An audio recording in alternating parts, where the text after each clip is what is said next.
Chapter 1 part 4 financial freedom का step by step blueprint.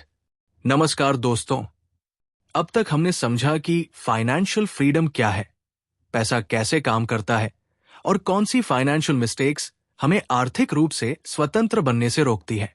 अब समय है एक प्रैक्टिकल ब्लूप्रिंट बनाने का, जिसकी मदद से हम अपनी वर्तमान फाइनेंशियल स्थिति से फाइनेंशियल फ्रीडम की दिशा में आगे बढ़ सकते हैं। सबसे पहला कदम है अपनी वर्तमान फाइनेंशियल पोजीशन को जानना। कई लोग बिना अपनी आर्थिक स्थिति जाने इन्वेस्टमेंट शुरू कर देते हैं, लेकिन सही फाइनेंशियल प्लानिंग की शुरुआत इस सवाल से होती है, मैं आज कहां खड़ा हूं? सबसे पहले अपनी मंथली इनकम लिखिए। इसमें salary, business income, freelancing, rent और दूसरी सभी इनकम शामिल करें। इसके बाद अपने मंथली एक्सपेंसेस लिखिए। इसमें घर का खर्च, किराया, ईएमआई, बच्चों की fees, insurance, travel, shopping, entertainment और छोटे छोटे खर्च भी शामिल करें। फिर अपनी सेविंग्स और इन्वेस्टमेंट्स की जानकारी लिखिए।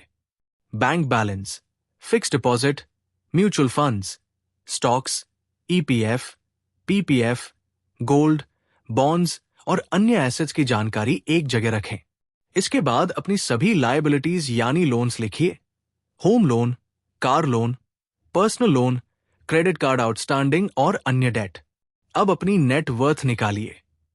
Net worth total assets, total liabilities.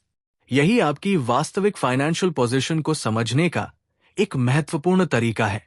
दूसरा कदम है फाइनेंशियल गोल्स तय करना। सिर्फ ये कहना कि मुझे अमीर बनना है कोई फाइनेंशियल गोल नहीं है। एक सही गोल में नंबर और टाइम दोनों होने चाहिए। उदाहरण के लिए, मैं अगले 10 वर्षों में 1 करोड़ रुपए का इन्वेस्टमेंट पोर्टफोलियो बनाना चाहता हूं। अब आपके पास एक स्पष्ट टारगेट और टाइम फ्रेम है। इसी के आधार पर आप अपनी सेविंग और इन्वेस्टमेंट स्ट्रैटेजी बना सकते हैं। फाइनेंशियल गोल्स को 3 भागों में बांट सकते हैं। शॉर्ट टर्म गोल्स, 1 से 3 वर्ष के लक्ष्य। मीडियम टर्म गोल्स, 3 से 7 वर्ष के लक्ष्य। लॉन्ग टर्म गोल्स, 7 वर्ष से अधिक के लक्ष्य, जैसे रिटायरमेंट और फाइनेंशियल फ्रीडम। तीसरा कदम है इमरजेंसी फंड बनाना। फाइनेंशियल फ्रीडम की यात्रा में इन्वेस्टमेंट से पहले फाइनेंशियल प्रोटेक्शन जरूरी है। यदि अचानक नौकरी चली जाए, बिजनेस में समस्या आ जाए या कोई बड़ा अप्रत्याशित खर्च आ जाए, तो आपको इन्वेस्टमेंट तोड़ने या महंगा लोन लेने की जरूरत न पड़े। एक सामान्य शुरुआती लक्ष्य के रूप में कई लोग अपने आवश्यक खर्चों के 6 महीने के बराबर इमरजेंसी फंड रखते हैं। आपकी नौकरी, बिजनेस और फैमिली रिस्पॉन्सिबिलिटीज के अनुसार ये जरूरत अधिक या कम हो सकती है। चौथा कदम है हाई कॉस्ट डेट को कंट्रोल करना। विशेष रूप से क्रेडिट कार्ड डेट और महंगे पर्सनल लोन्स आपकी वेल्थ क्रिएशन को धीमा कर सकते हैं। इसलिए अपने लोन्स की इंटरेस्ट रेट और रीपेमेंट टर्म्स को समझिए और एक स्पष्ट डेट रीपेमेंट प्लान बनाइए। पांचवा कदम है अपनी इनकम बढ़ाना। फाइनेंशियल फ्रीडम केवल खर्च कम करने से हासिल नहीं होगी। एक समय के बाद आपको अपनी इनकम बढ़ाने पर भी ध्यान देना होगा। इसके लिए हाई इनकम स्किल्स सीखें। Sales, communication, digital marketing, data analysis, AI tools, content creation, consulting और अन्य मार्केटेबल स्किल्स आपकी इनकम बढ़ाने में मदद कर सकती है। यदि संभव हो तो धीरे धीरे दूसरा इनकम सोर्स भी विकसित करें, जैसे freelancing, consulting, digital products, online courses, content creation या अन्य वैध व्यवसायिक गतिविधियां। छठा कदम है सेविंग रेट बढ़ाना। सेविंग रेट का फॉर्मूला है मंथली सेविंग्स मंथली इनकम 100। उदाहरण के लिए, यदि आपकी मंथली इनकम 1 लाख रुपए है और आप 20,000 रुपए बचाते हैं, तो आपकी सेविंग रेट 20% है। इनकम बढ़ने के साथ सेविंग रेट को धीरे धीरे बढ़ाने का प्रयास करें। सातवां कदम है इन्वेस्टिंग शुरू करना। इन्वेस्टमेंट का मतलब केवल स्टॉक मार्केट नहीं है। आपकी जरूरत, गोल, टाइम हराइजन और रिस्क कैपेसिटी के अनुसार equity, mutual funds, debt instruments, EPF, PPF, bonds, gold, REITs और अन्य एसेट्स का उपयोग किया जा सकता है। सबसे महत्वपूर्ण बात है सही एसेट एलोकेशन। पूरा पैसा किसी एक एसेट में लगाने के बजाय अपने गोल्स और रिस्क के अनुसार अलग अलग एसेट क्लासेस का उचित मिश्रण रखना अधिक समझदारी हो सकती है। 8वां कदम है कंपाउंडिंग को समय देना। फाइनेंशियल फ्रीडम कोई कुछ महीनों का प्रोजेक्ट नहीं है। वेल्थ क्रिएशन में टाइम बहुत महत्वपूर्ण है।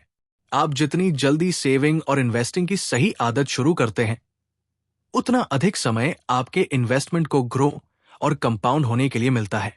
याद रखिए, आपका टाइम भी एक फाइनेंशियल एसेट है। 9वां कदम है अपने फाइनेंशियल सिस्टम को ऑटोमेट करना। जहां संभव हो, सैलरी आने के बाद इन्वेस्टमेंट और सेविंग्स को ऑटोमेटिक बनाइए। इससे हर महीने निर्णय लेने की जरूरत कम होगी और फाइनेंशियल डिसिप्लिन मजबूत होगा। 10वां कदम है अपना फाइनेंशियल फ्रीडम नंबर समझना।